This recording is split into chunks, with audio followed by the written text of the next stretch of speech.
অনেক সময় মনে করি আর কি আরেকজনকে ধাক্কাই দিই, বেটা তুমি আরেকজনকে নিজের হাতে আরেকজনরে আগায় দিলা কল্যাণের দিকে, নিজে রয়ে গেলাম পিছনের দিকে।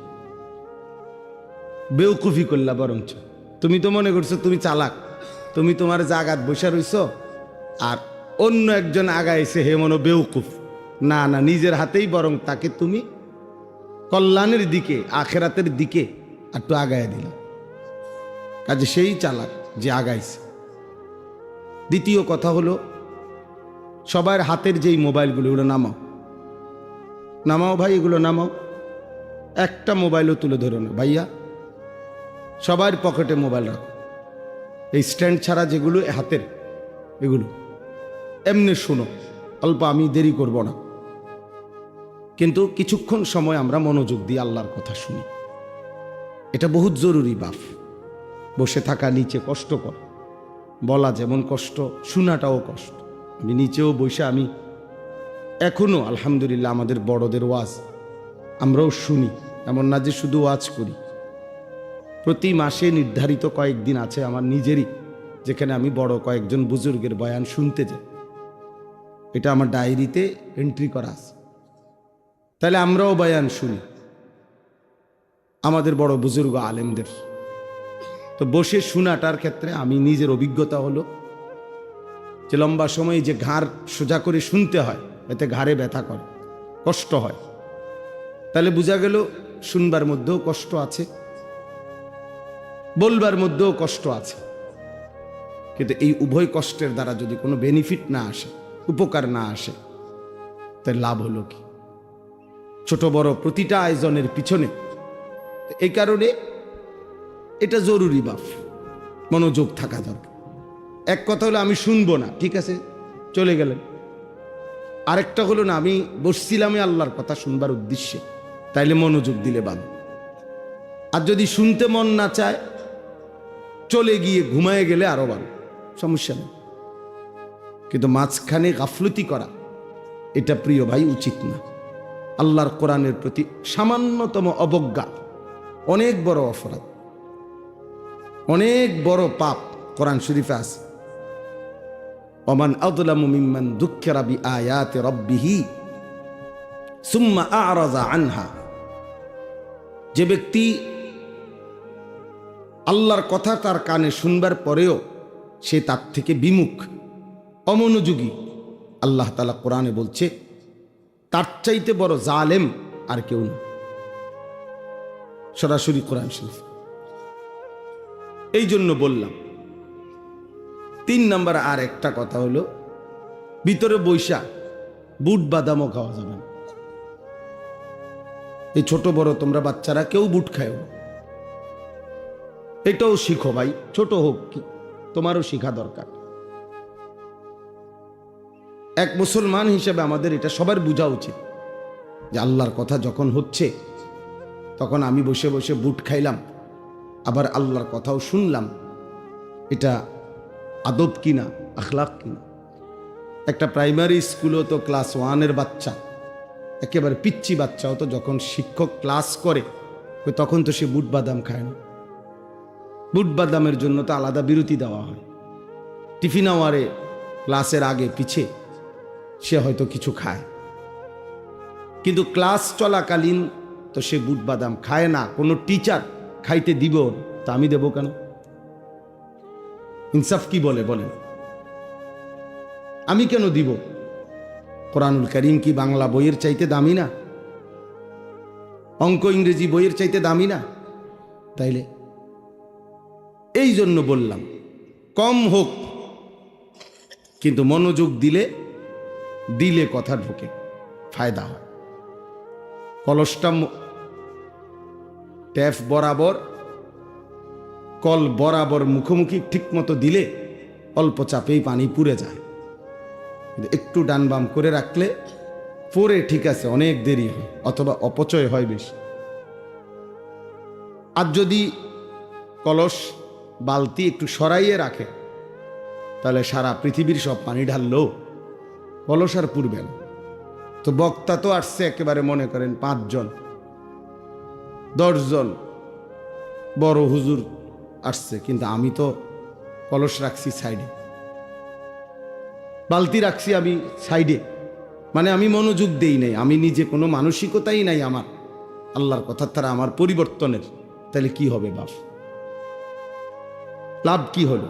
প্রত্যেকেই যদি যার যার জায়গায় এটা সিদ্ধান্ত নেই যে আমি যেমনি আছি এমনি, বাবুরে হুজুররা বললে বললো, শোনার দরকার শুনছি, অনেক মানুষ গেছে দেখে আমিও গেছি। এই হাদিসে আছে, মনোযোগ দিয়ে শুনেন কথাটা। হাদিসে স্পষ্ট, আমি নিজে পড়াইছি, যে ব্যক্তি নাফরমান পাপী সে কবরের 3টি প্রশ্নের জবাব দিতে পারবে না। তো তৃতীয় যে প্রশ্নটা, এই তৃতীয় প্রশ্নের ব্যাপারে ফেরেশতা তাকে জিজ্ঞেস করবে যে এই যে ইনি যাকে তোমাদের কাছে পাঠানো হয়েছিল তার ব্যাপারে তোমার বক্তব্য কি, তুমি কি জানো? তিনি বলবেন, ওই নাফরমান বলবেন আমি কিছুই জানি না। তবে এই স্পষ্ট হাদিস আছে, ওই নাফরমান বলবে, লোকে শুনতাম ওনাকে বলতো উনি নাকি নবী, তা আমিও এরকম বলতাম, উনি নবী এই দূরে, কিন্তু উনি আমার জন্য কি, ওনার থেকে আমার কিছু গ্রহণ করার আছে, আমার জীবনে ওনার থেকে নেওয়ার মতো কিছু আছে, এটা আমি ভাবতাম না। আল্লাহর কসম, তখন আল্লাহ তাআলা বলবে নাফরমান এই বান্দাকে কবরের মধ্যেই জাহান্নামের পোশাক পরিয়ে দাও, জাহান্নামের বিছানা বিছায় দাও, আর জাহান্নাম বরাবর দরজা এই নাফরমানের দরজায় কবর থেকে খুলে দাও। তাহলে এই যে লোকে বলতো উনি নাকি শেষ নবী, আমাদের একজন নবী আছে, আমরাও তো অনেকের ধারণা এটা, আমাদের একজন নবী আছে, উনি অনেক বড় নবী, শ্রেষ্ঠ নবী, উনি আল্লাহর প্রিয় নবী মুহাম্মদ সাল্লাল্লাহু আলাইহি সাল্লাম। তো সেটা তো ঠিক আছে, বুঝলেন, কিন্তু আপনার জন্য কোনো করণীয় কিনা আছে কিনা? সেই নবী আমার জন্য কেন আসলেন, পৃথিবীতে কেন আসলেন, তার থেকে আমি কি নিলাম, এটা তো দেখার বিষয় ছিল। এটা তো উচিত ছিল যে আমার চুল, চেহারা, লেবাস, পোশাক, আমার ঘর, সংসার, বাজার, ব্যবসা, চাল চলন, উঠা বসা, লেনদেন, আচরণ, উচ্চারণ, এর মধ্যে আল্লাহ নবী সাল্লাল্লাহু আলাইহি সাল্লামের কোনো অনুসরণ আছে কিনা। আমার জীবনের কাজ মনে করেন 20টা, একজন আমার কাম, এখন 20টার মধ্যে আমার রসুল সাল্লাল্লাহু আলাইহি সাল্লামের অনুসরণ আছে কয়টা, এটা কি একটু বিবেক দিয়েও মিলানো ভাবার কি কোনো দরকার নাই? বলেন, কথা বলেন। তাইলে আমাদের তো এই প্রেরণাই জাগে না। তো এই জন্য বললাম যে অনেকে ওয়াজে গেছে দেখে আমিও গেছি, এই হুজুরের ওয়াজ নাকি এখন অনেকে শুনে, এই জন্য আমিও শুনছি, কিন্তু আমি আমার মতোই। তাহলে তো হইল না বাপ, তাইলে তো হইল না, এটা তো কোনো বিষয় হইল না। তাইলে এই জন্য দয়া করে আমার মূল মাকসাদ, প্রতিদিন আমি ব্যক্তিগতভাবে আলহামদুলিল্লাহ, আপনারা অনেকেই আমার চিনেন, আমি তো এই অঞ্চলে অনেক আসছি গেছি, আলু ক্ষেতের আলু উঠাইছে, জুরজুরা মানে মাটি, আলু খেতে হাত ডুডু খেলে উড়ে এলাইছি, আমি তো মনে আছে ছোটবেলায় পুরা গ্যারাম সুক্তি, ওই যে লুকাইতো একজন বিভিন্ন জায়গায় খুঁজা বাইর করা, দৌড়ে দৌড়ে যে কে, মানে আমরা কে কোথায় লুকাইছে তারে টোহাইয়া বাইর করা। তো অনেক দৌড়ঝাঁপ দিতাম, এক বেলা দৌড়ঝাঁপ দিত, ঘাম ঝরত, এরপরে আইসা বাচ্চা আবার পড়ত। এখন তো তোমরা সারাটা দিন এই একটা চোখ, মানুষের একটি জিনিস সারাক্ষণ এটার পিছনে, এই মোবাইলের পিছনে ব্যয় করা, ভাইয়া কোথায় নিয়ে যাবে চোখটা? তুমি ডাক্তারকে জিজ্ঞেস করো, বিবেককে জিজ্ঞেস করো বাপ, এত ফালতু মানুষের জীবন হয় না। ন্যূনতম যদি লক্ষ্য উদ্দেশ্য কারো না থাকে, সে মানুষ কোথায়? কি পাগল ছাগল না গরু ছাগল? সারাদিন ঘাস চাবানো। আল্লাহ তোমাদেরকে বিবেক দান করেন। আমাদের কথা আমরা বললাম ভাই, পাত্তা না দিলে কোনো সমস্যা নেই, তোমার ফতে তুমি, আমার ফতে আমি, কারোর লেগে কেউ আটকায় না, এটা মনে রাখো বা। হাসলেও পৃথিবী, কাঁদলেও পৃথিবী শেষ হয়ে যায়, কারো জন্য পৃথিবী, কারো জন্য কেউ আটকায় না, সবাই কোনো না কোনোভাবে দুনিয়া পার করে ফেলে। একভাবে না একভাবে শেষ হয়ে যাবেই, কিন্তু কবরে গেলে কষ্ট হবে, আখেরাতে কষ্ট হবে। বাপ, দুনিয়ার সবচেয়ে সুখী ব্যক্তিরও শেষ হয়ে যাবে, দুনিয়ার সবচেয়ে দুঃখী ব্যক্তিরও শেষ হয়ে যাবে, কিন্তু আখেরাত আল্লাহর কসম শেষ হবে। সুখেরও শেষ নাই, দুঃখেরও শেষ নাই। লা ইউফাত্তারু আনহুম, আল্লাহ বলছে এক সেকেন্ডের জন্য বিরতি দেয়া হবে, এক সেকেন্ডের কোনো বিরতি মিলবে না। কোরআনুল কারীম আল্লাহ বারবার বলছে খালিদিনা ফিহা আবাদা, জান্নাত চিরস্থায়ী, জাহান্নামও চিরস্থায়ী। চিরস্থায়ী, খালিদিনা ফিহা। এই জন্য দোস্ত আমার, বাবা আমার, সবাই মিলে আত্মসমালোচনা, নিজের উপলব্ধি করা চাই। যাই হোক, তো আমি যে কথাটা শেষ করতেছিলাম যে লিকাইলা ইয়ালামা মিন বাদি ইলমিন শাইআ, আল্লাহ তাআলা বলেন মানুষকে আমি বৃদ্ধ বানাইতে বানাইতে এমন বুড়া বানাই, একটা পর্যায়ে আইসা তার আর বিগত জীবনের কোনো এলেম, কোনো জ্ঞান কিচ্ছু আর থাকে না, কিচ্ছু আর থাকে না। একটা পর্যায়ে আর সে কিছুই বলতে পারে না, বাইচা আছে ঠিক আছে, কিন্তু কোনো সুদবোধ নাই, কিছুই নেই। এটাই জীবন। আমার আপন মা, আমার 70 বছরের উপরে বয়স হবে, মা আমার জীবিত আছে, আমি সেই মায়ের সন্তান। ক্লাস 4 পড়ুয়া আমার আম্মা, 4র্থ শ্রেণী পর্যন্ত পড়ছে স্কুলে ছোটবেলায়। এরপরে মার বিয়ে হয়েছে, ক্লাস 5-এ উঠছে আর মার বিয়ে হয়ে গেছে। আগের দিনে এমনই ছিল, আমাগো মা চাচিরে এমনই ছিল, কুদ্দুর কাদ্দুর পড়ছে, গেছে আইছে অল্প কুদ্দুর, একটু সাবালক হয়েছে আর বিয়ে দিয়ে লাইছে। এই মা বিগত পুরাটা জীবন মা, আমরা 8 জন ভাই বোনকে দিন শিখাবার জন্য মার অবদান বেশি। মা আমাদেরকে গোটাটা সংসার আগলায় রাখছে, আমাদের পড়ালেখার খরচ আব্বার থেকে নিয়ে সবাইকে আমাদেরকে লালন পালন করছে। আমাদের আরো 2টা ভাই মারা গেছে, মার ছোট 2 সন্তান জন্মের কিছুদিন পর পরে মারা গেছে। তাহলে ওই 2 ভাইকেও তো মা গর্ভে ধারণ করছে, তাহলে 10 জন। আমরা বেঁচে আছি আলহামদুলিল্লাহ 8 জন, আর 2 জন কি ছোট্ট থাকতেই মারা গেছে, তাহলে 10 জন সন্তান মা গর্ভে ধারণ করছে। তাইলে এই মা, আমি দেখতাম কত কিছু ভাই বোনদের সব তো মায়ে বুঝাইতো, কিন্তু এখন আইসা আমার আম্মা বয়স বাইচা আছে ঠিক, একটি শব্দ কিছু বোঝেন, কিছু বল। নামাজ, মা নামাজ পড়েন, আহা মা রে, আমি আমার সারাটা জীবন আমি বুঝের পরে দেখছি মা একবার সকালবেলা বসে রয়েছে মুসল্লা, মা কি গো উঠতেন না? বাজি, আমার তো চাষতের নামাজ রয়েছে, আমার তো এশরাকের নামাজ রয়েছে, তাহাজ্জুদের নামাজ, আউয়াবিনের নামাজ, ওদূর পর পর ওজিফা, ওই যে আগে যে ছোট ছোট মা চাচিরা পড়তো, ওজিফানি কইতো এগুলারে, ছোট ছোট বই, কোরআন শরীফ সূরা, নির্দিষ্ট সূরাওয়ালা, এগুলো পড়তো, দুরূদ শরীফ পড়তো, তসবিহ পড়তো, 1000 দানার তসবিহ ছিল মা, এগুলো দেখতাম বইয়ে বইয়ে পড়তো। এখন মা কিছুই কইতার না, জিগাইলে কথা কয় কহ কিতা, মানে কিচ্ছু বোঝে না। তো সেই মা আমি যাকে দেখছি বাপ, তাহলে একটা বয়সে আইসা এখন মা বেঁচে আছে ঠিক, কিন্তু মার আর সেই জ্ঞান, ব্রেন আর কাজ করে। তো আমার বলার উদ্দেশ্য হলো, মানুষ তো বয়সে আইসা মানুষের বুদ্ধিমত্তা, আকল, দেমাগ কমতে পারে, কিন্তু তোমরা যারা নওজোয়ান, তোমাদের তো বাবা বোঝা উচিত যে এই মুহূর্তে তো তোমাদের সবকিছু সচল। তোমার হাত যেমন মজবুত, তোমার ব্রেনও তো মজবুত, তোমার বিবেকও তো মজবুত, তোমার পুরাটা শরীরটাও তো মজবুত। তোমরা যারা 17-18 বছরের ছেলে, তোমাদের তো এখন 100 মাইল দৌড়াইলেও কষ্ট হওয়ার কথা না বাপ। আমি ওই যে মৌলানা অনেকক্ষণ ওয়াজ করছে, আমার আয়সা বলছে, আমি মনে মনে বলতেছি সে যদি শুনতো।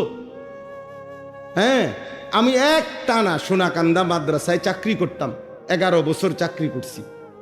ওই সময় আমি 2.5 ঘন্টা, বিশ্বাস করেন একবার আল্লাহর সাক্ষী রেখা বলি, 2.5 ঘন্টা পায়ে হাইটা মাহফিলে গেছি, ঘড়ি ধরা 4 ঘন্টা বয়ান করছি, না খাইয়া আবার 2.5 ঘন্টা হাইটা মাদ্রাসায় আইসা রাত্রে ঘুমাইছি। এই তো সেদিনের কথা। কি হয়েছে? কিচ্ছু মনে হয়েছে না গায়ে, 13 পাইছি না, কিচ্ছু মনে হয়েছে না। এটা 4 ঘন্টা আমি আগে, এখন আমি আস্তে আস্তে কথা বলি, এখন অনেক হালকা আওয়াজে কথা বলি আমি। আমার গলা 2 বার অপারেশন হয়েছে, 2 বার আমার গলা অপারেশন করা। তো কিন্তু আমি এক সময়, আমার আগে যারা মাহফিল ও বয়ান শুনছে আরো 10 বছর আগে, 15 বছর আগে, 10 বছর আগে, এরা জানে আলহামদুলিল্লাহ, মানে আমি পুরা 4 ঘন্টাই চিল্লাইছি। তখন এত জোরে কথা বলতাম, কিচ্ছু মনে হইতো না। তাইলে প্রিয় ভাই আমার, একটা সময় মানুষের যৌবনের পূর্ণ টাইম। আমি এই জন্য অনুরোধ করছি, তোমরা ছেলেরা, বাবা, প্রিয় বন্ধু, প্রিয় সন্তান, তুমি তোমার ব্যাপারে ভাইব, নিজেকে নিয়ে ভাববে। তোমার বন্ধু তোমারে নিয়ে ভাববে না, সে তোমার সাথে তামসা করবে। তোমারে নিয়ে আলাদা, সে তোমারই নিয়ে ভাববে না, সে তো নিজেকে নিয়েই ভাবে না, তোমারে নিয়ে কি ভাববে?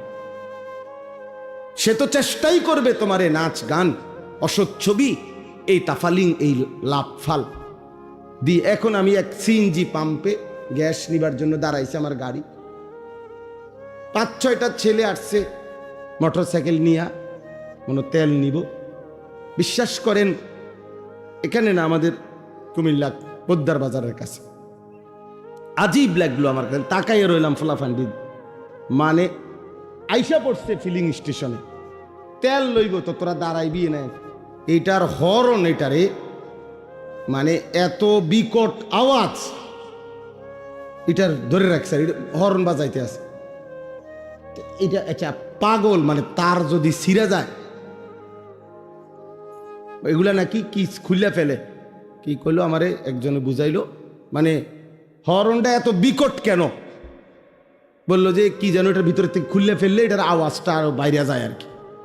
এই তাহলে এইটা, এই যে মাতাল, তুই এটা করলিটা কি বাবা? এটার কি অর্থ আছে যে তুই এত জোরে এখানে হরন দিবার কি আছে? তুই তো দাঁড়াইছতি, তেল নিবা তো, তুমি এটার হরন, মানে এটা হের কাছে ভালো লাগতেছে, হাঁসের এক দেহের থাপ্পড় মারের, ঠ্যাং দিয়ে দেখলাম লাত্তি মারের। বিশ্বাস কর, মানে আমার কাছে মনে হচ্ছে এটা চিড়িয়াখানার জানোয়ার, চিড়িয়াখানার জানোয়ার ছাড়া আর কিচ্ছু না। এটা কি রে বেটা, তোরা মানুষের বাচ্চা হইলে এমন করস কা? এইতে হেতেরে লাতিদের থাপ্পড় মারের, কে হাঁসের, কেউ কি দেখে কিনা, আর কোনো মানুষ আছে কিনা ডানে বামে, এতটুকু আকল দিন। বাপ আমার, এটা জীবন না বাপ, এটা জিন্দেগি না, এভাবে জীবন চলে না, এটাকে সুস্থ মানুষ বলে না, এটা জীবন না। আমাদের প্রত্যেককে আল্লাহ তাআলা, আমাদের মা আছে, বাবা আছে, বংশ আছে, আমাদের ধর্ম আছে, আমাদের আল্লাহ আছে, আমাদের রসুল আছে, আমাদের কোরআন আছে, আমাদের ইসলাম আছে। আমাদের জীবন ফালতু না, আমাদেরকে আল্লাহ অনর্থক বানায় নাই বাপ। সারা দিনে কোনো কাজ নাই, আল্লাহ নাই, রসুল নাই, নামাজ নাই, সেজদা নাই, খোদার কসম এটা মানুষের জিন্দিগি হইতে পারে না। এটা কুকুর বিড়ালের জীবন হইতে পারে, জন্তু জানোয়ারের জীবন হইতে পারে, ইনসানের জিন্দিগি, মানুষের জিন্দিগি, আল্লাহ থেকে বিচ্ছিন্ন, আখেরাত থেকে বিচ্ছিন্ন যেই জীবন, এটা মানুষের জীবন নয়, জানোয়ারের জীবন, জানোয়ারের জীবন, জানোয়ারের জীবন, এটা জানোয়ারের জীবন। মনে রেখো, উড়াই দিও তুমি, কোনো সমস্যা নাই, আমি বলে গেলাম। তুমি মনে করো হাসি দিয়া উড়াই দিলে, অসুবিধা নাই, সবাই বদলায় যাবে, আমরা এই আশায় বলি না। বদলাবে তো আল্লাহর ফায়সালায়, আমরা বলে থাকি। আমরা তো জানি, এটা বিশ্বাস করি, আমার কোনো যোগ্যতা না, ফায়সালা তো আসমানে। কে ফিরবে, কে বদলাবে, কার জিন্দিগি সুন্দর হবে, এটা তো আল্লাহর সিদ্ধান্ত।